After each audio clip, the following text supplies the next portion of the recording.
Boss, ano? Sige. Kailangan ako. 1, 2, 3. Kailangan ako.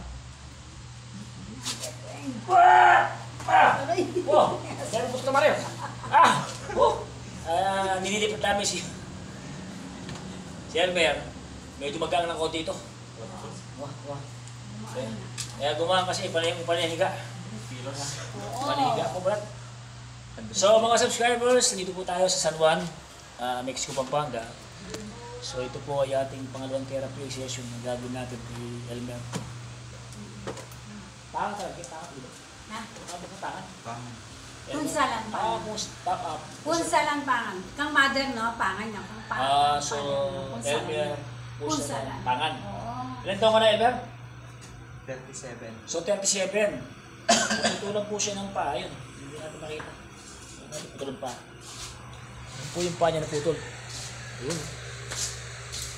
So naputol po yung paa niya. Ilang weeks na yung paa mo naputol? Dahil po pagkakadiabetes ito, naputol yung paa. Tapos at the same time, naapektuhan yung... Hanggang dito yan. Sa sugar na ka. Naapektuhan yung upper limb niya.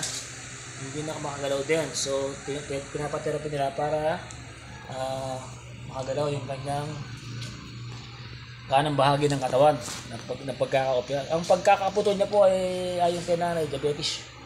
No? Wala itong hilig kumain ng matamis. Magpipray muna tayo, Nay. Yeah. So, before we will proceed to proper therapy, pipray muna tayo. Yeah. Para sa spiritual natin kay Elmer. Mer, kumusta ka na, Mer? How are you today? Yesterday? And tomorrow? Kumusta na yung bagong buhay mo yun? Bagong buhay mo ngayon, yan. So, anong mapapasin mo ngayon? Wala ka ng paano? Ano ba yung mga ano mo? Tatanong mo kita, ano ba yung mga cause, bakit nagkaganyan? Pero yung nanonood sa atin, karoon ng Anong kaya mo? ano ba yung mga ginagawa mo dati? Bakit nagkaganyan na ginagawa mo? Sige, hindi mo sa sabi sa mga natin para magkaroon sila. Sige, walang nakakarinig tayo lang. Ano na ito? Dahil sa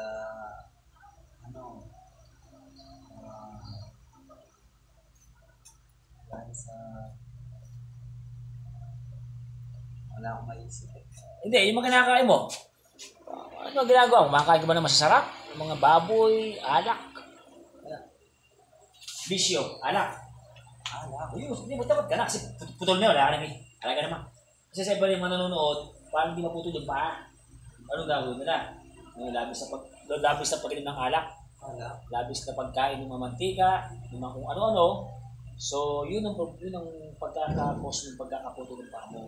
Yan. So, yun po yung sinishare. Hindi na ma-recall kasi siyempre, actually nasa ano pa siya, traumatic situation pa si Elmer sa pagkakaputol ng paa niya. So, ito ngayon yung aming gagawin sa kanya na therapy natin siya. Before we therapy, kailangan ko gawin tayo. Ito gawin. Yan eh. Ito ka ba? Dali ka. Ang mga narito. Hey! Masa mag-pray? Sige. Ano kapatid mo? Ba't di mo tawagin? Hey! Yan eh. Ate Sasalya? Sige. Sige na. Tayo na lang.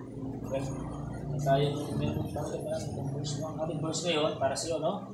Psalm 27, sinasabi dito, "The Lord is my light and my salvation. Whom shall I fear? The Lord is a stronghold of my life. Whom shall I pray?"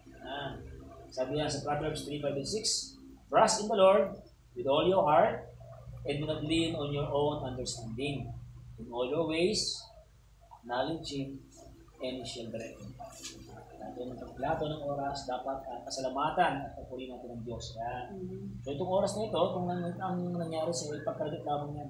So may mga pagkakataon at mahal ng Diyos kaya kami nandito bilang instrumento ng kagalingan tayo. So, meron, pakasama muna. Hindi ko kasama musa-musa. Maraming tayo. Hallelujah, puri ka, Panginoon Diyos, Lord God, as we glorify Father, we give you thanks and praise, Lord God, salamat po sa kalakasan. Kami Lord God, ang kasama ko. Jaya, Lord God, ito na ang rito, with your great purpose and plan, Lord God.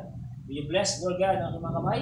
Salamat po sa kanyang magulang, sa nanay, sa kanyang mga kapatid, at sa mga taong nagmamalasakit, mga kaibigan, sa kanya Panginoon. Patuloy po, walang sawang sumusuporta po sa kanya Panginoon. I-bless mo ang mga taong ng Panginoon. Sa kanyang magulang, ng kalakasan, ng pagtagumpayan, at ang pamilya po ni Alma, Lord God, i-bless them to Lord God, ng mga Lord. Lord, samahan niyo pagmuli sa amin ang gagawin ko, Lord God, for this day, sa pangalan ni Jesus. Papasunod lang natin ako, bilang mamatay pero papasunod na. Magpastor na ako na. Pwede ako may tanong ko na. Ayan, boss. Pastor. Pastor na yung mga magkita niya. Ako sa akin dito.